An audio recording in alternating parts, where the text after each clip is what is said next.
Com a colonização, a agropecuária foi a principal impulsionadora da economia de Tauá, especialmente a pecuária, mas também a agricultura. Mas a pecuária teve um destaque e não só com o rebanho de bovinos, mas também com ovinocultura e a caprinocultura, de modo que essa tradição ainda existe até os dias atuais. Dados do IBGE de 2010 apontaram que Tauá possuía à época o maior rebanho de caprinos do Ceará e o 13º maior do país. Possuía o 11º maior rebanho de ovinos do Brasil e também o maior rebanho em termos de estado do Ceará. Em torno da criação de ovinos e caprinos, nós temos a agregação de valores. Um dos aspectos bem destacados é a produção de mantas de carneiro. Outro aspecto também que se destaca, e há inclusive aqui uma relação entre conhecimento popular e conhecimento científico, é o sabor diferenciado da carne do carneiro, da carne do bode, especialmente na área do distrito de Carrapateiras. E o conhecimento popular aponta que pelo fato de existir uma planta em abundância na região de Carrapateiras e também no distrito de Barra Nova, assim como do Inhamuns, mas focando aqui em Carrapateiras, então assim, as favelas, o fruto e a folha da favela integra a cadeia alimentar de ovinos e caprinos. Então o conhecimento popular foi difundido dando conta de que a favela serve como uma espécie de amaciante para a carne. E isso torna a carne mais macia e mais saborosa. E há pesquisas da Embrapa que corroboraram esse conhecimento popular. É algo assim que o conhecimento popular, ele foi comprovado a partir de pesquisas científicas. Em torno do rebanho bovino e de toda a ênfase que foi dada pelos fazendeiros que aqui se estabeleceram para a criação do gado bovino, então o queijo se instituiu como um elemento que agregou bastante valor, de modo que Tauá passou a ser referenciado como uma terra do queijo, a terra do queijo coalho de bastante qualidade. Uma marca que permaneceu indelével, de modo que em 2021 ela ainda permanece fora do município como uma grande referência.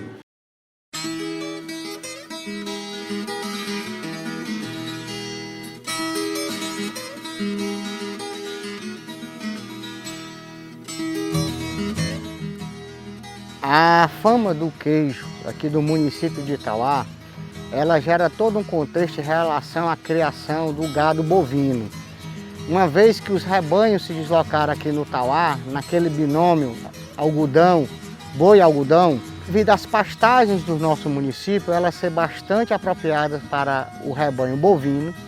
Nós temos em particular uma região do distrito de Carrapateiras, onde existem as melhores pastagens do estado do Ceará nativas, que é uma região que o solo é rico em minerais, gerando uma pastagem de valor nutricional muito bom, onde os animais engordam mais rápido, têm uma maior produção, e essa variabilidade de plantas, que a maior diversidade de plantas do estado do Ceará está no distrito de Carrapateiras, propicia um sabor especial à carne e ao leite dos animais que ali pastejam. Então essa fama de todo o município como um todo vem em relação à questão do queijo, do leite, da carne produzida no Carrapateiras, que levou a fama todinha para o nosso município de Tauá. Não que o queijo, que a carne, que o leite produzido nos outros distritos do nosso município seja menos saboroso, mas o sabor particular desses produtos produzidos nesse distrito gerou toda a nossa fama de um queijo gostoso, de uma carne gostosa, de um animal mais pesado. E quando se tinha as grandes plantações de algodão, juntamente com os grandes rebanhos, existia essa suplementação de renda para o agricultor. que no verão ele tinha o caroço do algodão para alimentar os seus animais, com isso aumentar ainda mais essa produção, seja de carne, seja de leite. E no período das chuvas, a grande variabilidade de plantas na pastagem, com solo rico em minerais, propiciando esse leite de sabor inigualável, tanto o queijo como a carne. Em relação ao queijo, por que nasceu a confecção do queijo? O queijo nada mais é do que a forma de você armazenar o leite. Porque no passado não existia geladeira, não existia pasteurização, não existia nada disso. E como é que os fazendeiros que moravam distante do centro consumidor, que moravam distante das cidades, da vila, poderiam armazenar o seu leite para não estragar? Foi feito a transformar o leite em queijo, que nada mais é o queijo, a coagulação do leite, prensar esse produto coagulado, essa massa, e transformá-lo em queijo.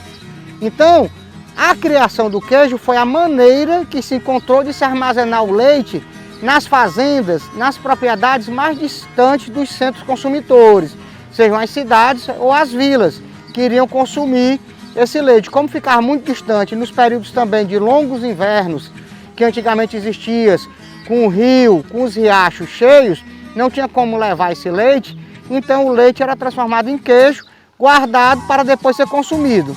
Em relação à comercialização do queijo, o queijo, por ser saboroso, por ser bem feito, por ter uma origem, um paladar especial, ele começou a ganhar mercados fora do nosso município de Itauá, aonde os produtores conseguiram ganhar mercado até mesmo na nossa capital, inclusive outros centros urbanos do país, de mandar esse queijo, porque com a migração também dos nossos cidadãos tauaenses, que foram para Fortaleza, outras cidades do Ceará, também para outros estados, como São Paulo, Rio de Janeiro, Minas Gerais, ficou aquela vontade de consumir o nosso queijo, de consumir o queijo da terra, pelo seu valor, pelo seu sabor inigualável.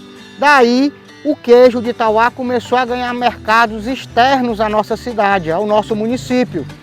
E essa comercialização, quando chegou nesses centros urbanos, os consumidores desse centro viram a qualidade e o sabor inigualável do nosso queijo e passaram a consumir.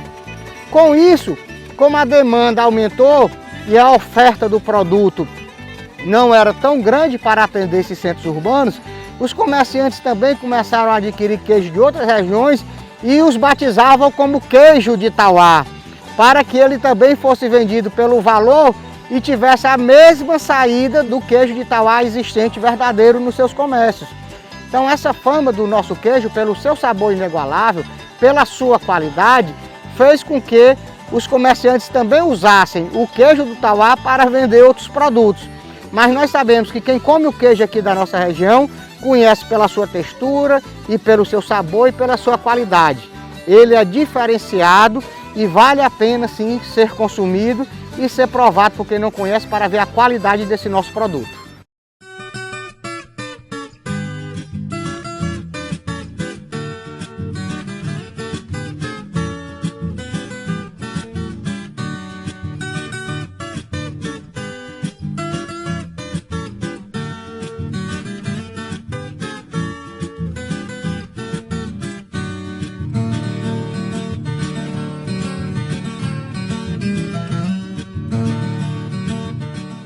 Aqui nós junta elas aí 2 horas, a gente junta, bota no curral, aí 3 horas nós começamos a tirar o leite. Nós passa os bezerros vão apojar.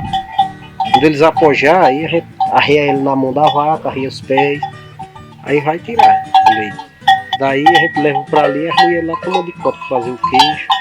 3 horas da manhã ela tá no pão, no faia. De dia e de noite também fazendo, trabalhando. E pra você, qual é a sensação assim? Rapaz, pra mim é o serviço que eu jamais amei na vida. Foi lutar com o gado. Eu trabalho aqui e trabalho no outro curral ali embaixo. Já faz quanto tempo o senhor trabalha com isso? Rapaz, tá com a média dos 27 a 28 anos por aí. Qual é a sensação? Não, pra mim é bom demais. Pra mim, não quero se isso melhor não. Enquanto eu puder, né?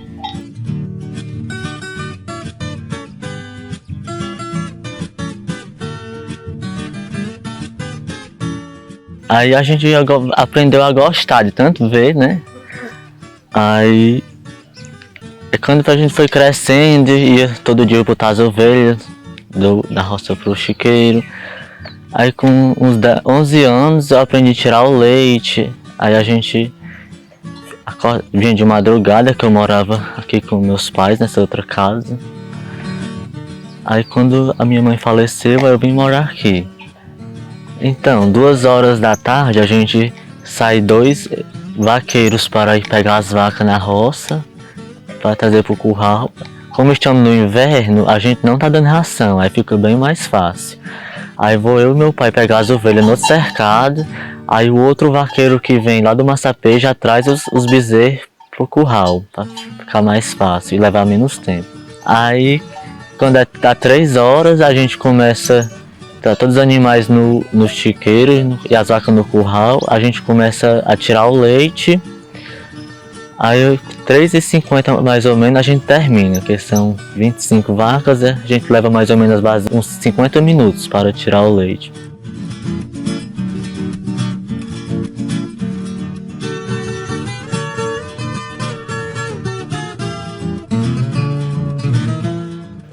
De nova fazendo esses queijos aí, é de manhã, é de tarde, é todo o tempo. A senhora aprendeu com quem? Com a mãe. Sua mãe. Foi.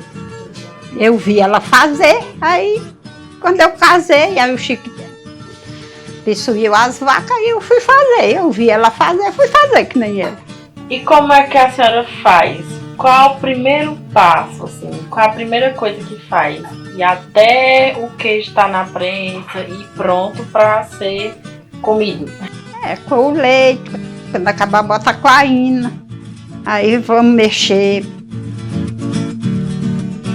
tirar o soro. Depois que o soro ferver, vamos mexer, escaldar. Abafar com um pano. Aí tira aquele soro, vamos sargar. Aí bota os balões na prensa. Aí prensa. Aí de vez em quando acocha a prensa, porque ela afrouxa, sabe? Se não acochar, fica com soro. Agora, a sua avó também fabricava queijo? A mãe da sua mãe? Era, fazia. Ah, então é uma coisa... Já vem de longe. E a senhora faz queijo há quanto tempo? Ai,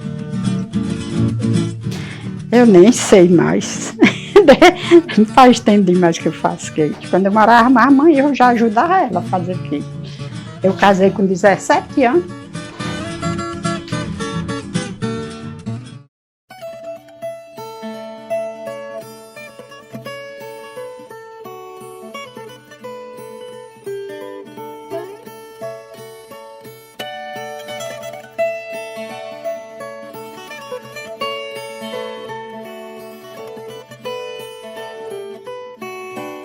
O Sertão dos Inhamuns é uma região fundamentalmente rural. É uma região que, do ponto de vista antropológico, sociológico, é construída pelo trabalho camponês, pelo homem do campo. Até bem pouco tempo atrás, a maioria da nossa população estava na zona rural. Nós temos uma colonização que tem início no século XVIII, dura, difícil, né? Como todo o processo de interiorização, mas eu posso dizer que a colonização do Sertão dos Inhamuns foi, de uma forma especial, mais difícil ainda. Tanto que esse sertão é, aos olhos de muita gente, meio que mitológico, meio que místico, né? E essa dureza não impediu, ou talvez por isso fez, né, a máxima de Euclides da Cunha, o sertanejo antes de tudo um forte, vale talvez mais aqui do que em qualquer outro lugar. A partir daqui, ou passando por aqui, foram rasgadas estradas de boiadas, por exemplo, porque a nossa colonização se dá inicialmente em torno da atividade agropastoril, permaneceu assim durante muito tempo, e aliás, ainda hoje isso é muito forte. E a partir dessa atividade nós fomos rasgando estradas que nos conectou com o litoral, com Salvador, com Recife, né, com Aracati, e tangendo as nossas boiadas em direção a esses centros, levava-se, trazia-se produtos, né? O nosso produto escoava por aí, toda a produção em torno do gado, né, do couro, dos derivados do leite, vão começar a chegar a outras regiões, nós vamos se tornar excelentes nessa produção. O nosso camponês, o nosso produtor rural produz com muita excelência produtos que o carneiro tauaense, por exemplo, esse rótulo não é apenas propaganda. Há inclusive estudos científicos que mostram a qualidade de regiões específicas do sertão dos Inhamuns associado ao pasto. Não se sabe ainda de forma conclusiva, mas o que se sabe é que o nosso carneiro é diferente. Os derivados do leite, o nosso queijo, por exemplo, tem não só um sabor diferente, uma técnica de ser produzida muito particular. E isso poderia, porque eu costumo dizer que nós ainda não temos, não potencializamos, não tiramos o máximo de proveito dessa atividade que poderíamos tirar. A nossa vocação com a produção rural, apesar das dificuldades climáticas, ela é imensa. E nós precisamos entendê-la olhando historicamente a maneira como nós evoluímos e precisamos potencializar isso. E eu acho que a chave para o nosso desenvolvimento continua sendo o homem do campo, continua sendo a produção rural. São os nossos paladinos, né?